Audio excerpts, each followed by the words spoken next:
what he can give you, but were you surprised he was able to give you this much day one? No, the only thing he wasn't able to do with us was anything that was with contact.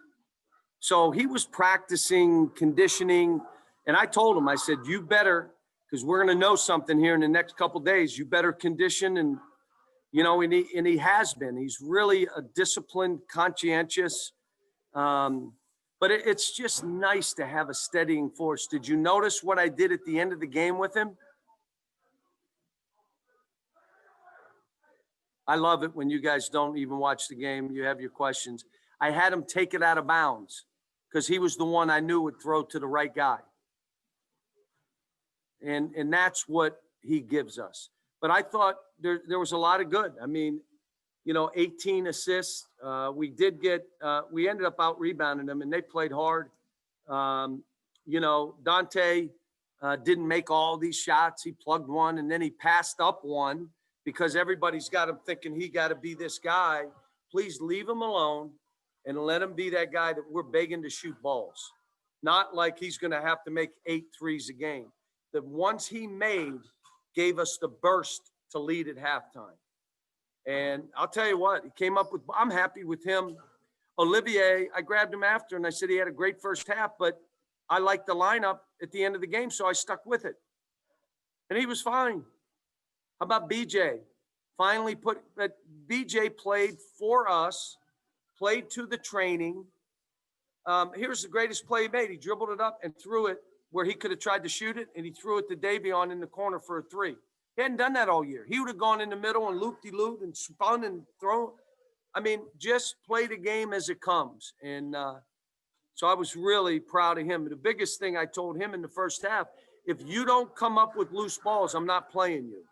Well, you see, he started diving for balls, including the last one. Devin was good too. Daryl Bird, we'll go to you next. Yeah, John, I know Isaiah Jackson's had some nice games. Seemed to play really well today. Are you getting more than what you expected from him when he came on campus or not? Well, again, with him, we've got to just, know that he can do things no one else on this team can do. He can go get a block. He can go get a rebound. He can just do stuff other guys can't do. And so, there are points in the game he needs to be in there. But he's a skilled player, but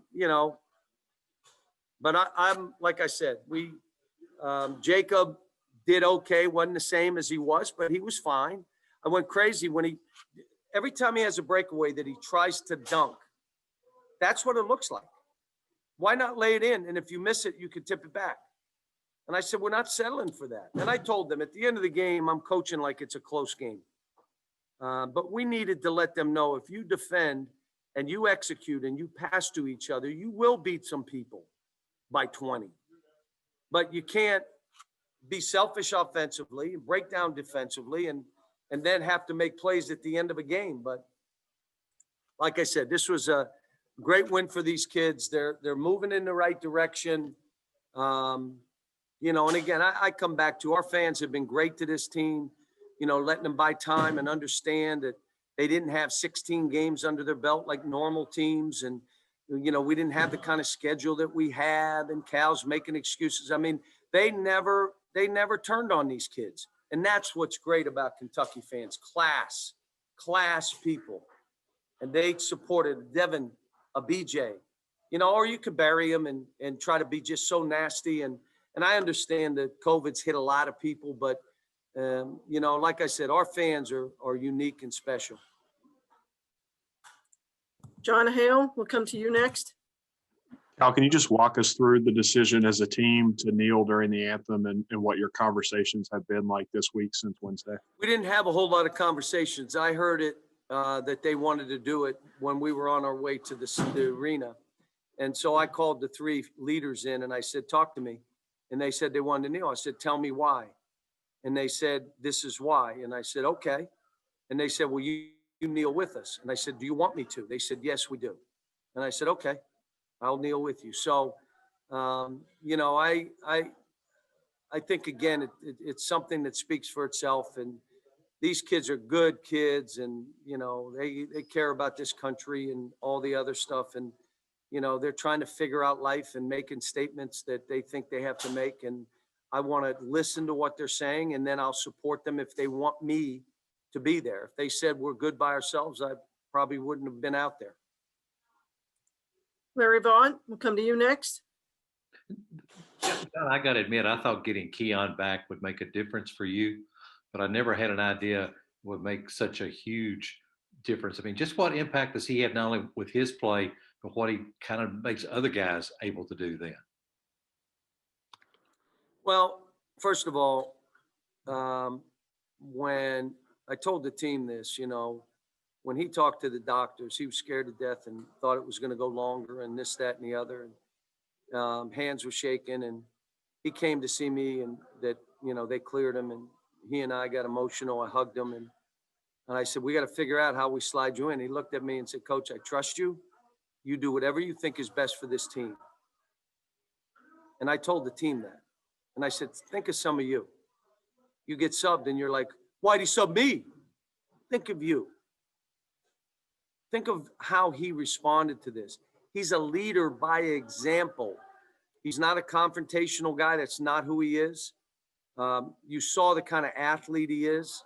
You see that he's way physically stronger than he was, way more patient mentally. The game has slowed down for him. But it's a big deal. We've been playing without him. I mean, come on. But again, I come back to, and that's why you want to have a great fan base that understands and isn't going crazy, and, that gives kids a chance. And that's why you want those kind of things. John Clay, we'll go to you next. John, you're very balanced. I think 8 guys scored. Nobody scored more than 13 points. Is that what you envision this team being? I hope so. You know that my teams historically have had 5 guys in double figures. And if someone's an unbelievable scorer, they'll go between 16 and the most anybody scored was Jamal Murray in 20. And when he's getting 50 in a pro game, you probably could have scored a few more, but he sacrificed for his team so we could have 5 guys in double figures. But the reality of it is, it's who has it going. It's how we play here. This is the culture of learning to fight, learning to be a teammate, learning to execute for each other, playing and worrying more about your team than yourself. That's what this is here. Having a competitive spirit, knowing that you're not just exchanging baskets, you're trying to beat that other guy and that other team. That's the culture here. If you don't want that culture, you can't be here. And so that's where we're now going to. This was a good game for us, but look, we got other games. I mean, I think who's our next game, Deb? Our next game is Alabama on Tuesday. Yeah, so Eric's over here feeding his face. I'm starving. He's just jamming stuff down his face over here. But, Alabama is terrific. The way they play and how they space the court, and tough veterans, guys that have been around. That's going to be a hard game for us.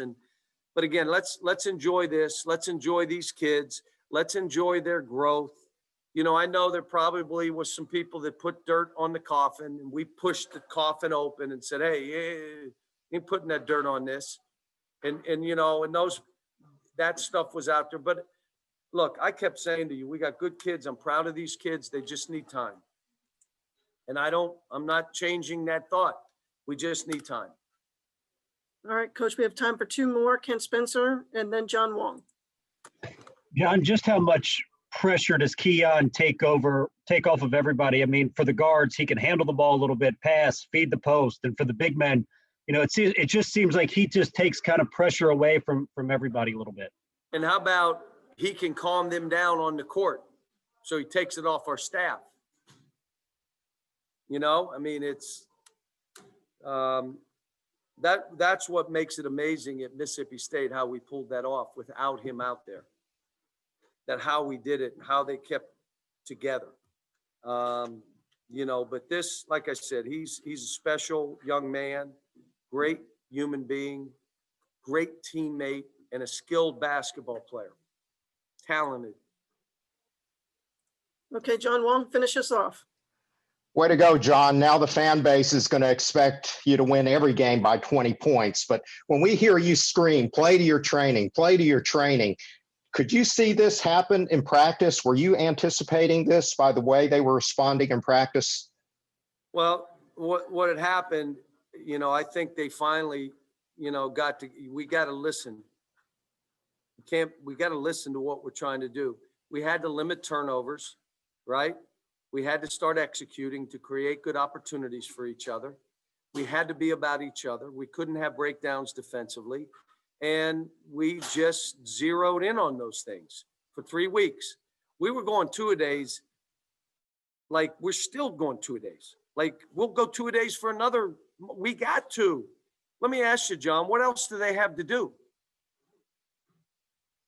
Oh, video games. Come on now. You know they got video games and they got to do.